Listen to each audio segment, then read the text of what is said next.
अयोध्या राम मंदिर चढ़ावे में जिस तरह से गबन किया गया, उसके बाद इलाहाबाद हाई कोर्ट की लखनऊ बेंच में याचिका डाली गई है। मेरे साथ वकील साहब खुद मौजूद हैं, हम बात करेंगे। सर, क्या आपकी याचिका है और क्या उसमें डिमांड की गई?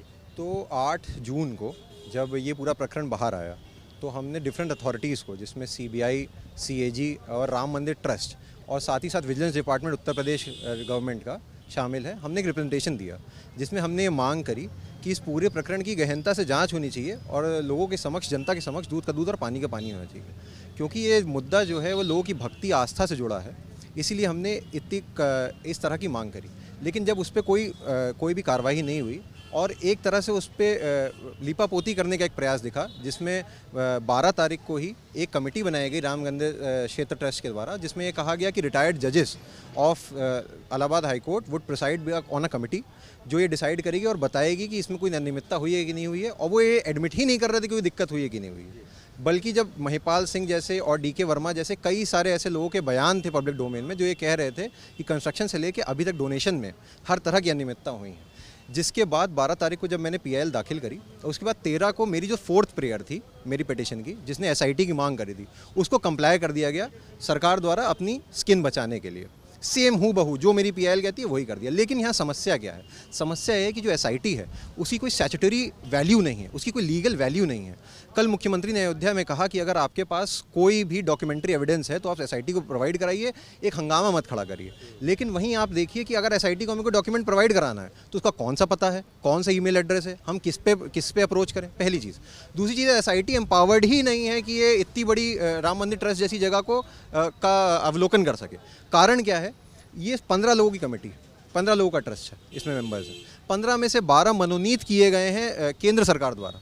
जब केंद्र सरकार ने किसी को मनोनीत किया है तो राज्य सरकार उसकी कैसे जांच कर सकती है? निपेंद्र मिश्रा जैसे एक पावरफुल पूर्व आईएएस इसमें मौजूद थे, जो पीएमओ के सेक्रेटरी रहे। सोचिए, पीएमओ के सेक्रेटरी होने के, रिटायर होने के बाद भी राम मंदिर जैसी कमेटी में डाल दिया गया। वो इतने प्रभावशाली व्यक्ति हैं, इन्फ्लुएंस वाले व्यक्ति हैं। तो ऐसे सिचुएशन में आप ये कैसे एक्सपेक्ट कर सकते हैं कि एक एसआईटी जिसमें कमिश्नर लेवल का एक अधिकारी होगा वो इतने बड़े लोगों की जांच कर लेगा? दूसरी चीज़, जो निर्माण कमेटी है उसमें अगर आप देखें तो आशुतोष शर्मा जी हैं जो सेक्रेटरी हैं सीएजी के, उनके पास भी ये पूरा प्रकरण है, पर सीएजी कोई सुओ मोटो कॉग्निजेंस नहीं ले रही है। सीएजी एक कॉन्स्टिट्यूशनल बॉडी है, वो सुओ मोटो कॉग्निजेंस ले सकती है, उस पर हमें भरोसा है। सीबीआई एक स्टैट्यूटरी बॉडी है, उस पर हमें भरोसा है। इलाहाबाद हाई कोर्ट एक स्टैट्यूटरी एक कॉन्स्टिट्यूशनल बॉडी है, इस पर हमें भरोसा है। अगर कोई भी जांच इनके सुपरिटेंडेंस में होती है तो उस पर हम भरोसा कर सकते हैं। लेकिन अगर लीपापोती करी जाएगी और ये दिखाया जाएगा कि खाना पूर्ति हो रही है और हम किसी तरह से चीज़ों को कर रहे हैं, तो ये एक्सेप्टेबल नहीं है मुझे लगता है, क्योंकि ये, जैसे मैंने पहले भी बोला, कि ये लोगों की आस्था से जुड़ा विषय है और भगवान से जुड़ा विषय है। इसलिए आपने याचिका पीआईएल की। ये कब सुनवाई होनी है, क्या है? देखिए, संभावना इसकी हमने 12 को दाखिल करी थी। 12 के बाद पहली इसकी डेट 15 को लगी। 15 को टाइम की कमी की वजह से नहीं ली गई। उस दिन भी हमने मेंशन किया था, पर उस दिन भी नहीं लिया गया। आज भी हमने सुबह मेंशन किया है अर्ली मॉर्निंग लॉर्डशिप के सामने। लॉर्डशिप का ऐसा कहना था कि अभी अर्जेंसी नहीं है, क्योंकि लॉर्डशिप, मुझे लगता है कि उनके शायद दिमाग में होगा कि अभी जांच चल रही है। पर जैसा मैंने बताया कि वो जांच पर्याप्त नहीं है, उसमें सबूतों को मिटाया जा सकता है, एविडेंसेस को मिटाया जा सकता है। हम प्रयासरत हैं कि हमारी पीआईएल टेकअप हो जाए।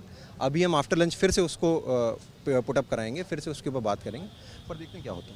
मुख्य मांगे सर?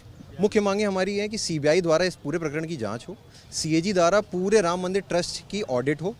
तीसरा, जो हमने एसआईटी की बात करी तो एसआईटी बनी गई, कि एसओपी बनाने की बात करी थी कि राम मंदिर ट्रस्ट में एक एसओपी बने और ट्रस्ट को भंग करके कि इसमें सीईओ अपॉइंट किया जाए। उस पर भी बात चल रही है, सुनने में आ रहा है। तो सरकार कहीं ना कहीं दिख तो रहा है कि प्रभावित है, और हमारी ही पिटीशन से प्रभावित है, क्योंकि राष्ट्र भर में सबसे पहली पिटीशन मेरे द्वारा डाली गई थी, जिसके बाद ये सारी चीज़ें शुरू हो गई। लेकिन ये सब कागज़ों में और एक तरह से हेडलाइन मैनेजमेंट में दिख रहा है, ज़मीनी स्तर पे कुछ दिख नहीं रहा कि ऐसा कुछ हो रहा है। जी बिल्कुल, इलाहाबाद हाई कोर्ट की लखनऊ बेंच में पीआईएल डाली गई है और पीआईएल पे अब हाई कोर्ट जब सुनवाई करता है तो देखना होगा कि किस तरह का आदेश जो है वो पारित करते हैं, क्योंकि तमाम याचिका में जो है ये मांग की गई है कि पूरे मामले की निष्पक्ष एजेंसी यानी सीबीआई से जांच कराई जाए। इसके अलावा जो ऑडिट है वो सीएजी के जरिए कराया जाए। तो तमाम चीज़ों को लेकर के पीआईएल जो है डाली गई है, लेकिन बहरहाल देखना होगा कि हाई कोर्ट इस पर सुनवाई करता है, उसके बाद क्या आदेश सुनाता है। कैमरा शुभम साथ अनूप कुमार, भारत समाचार, लखनऊ।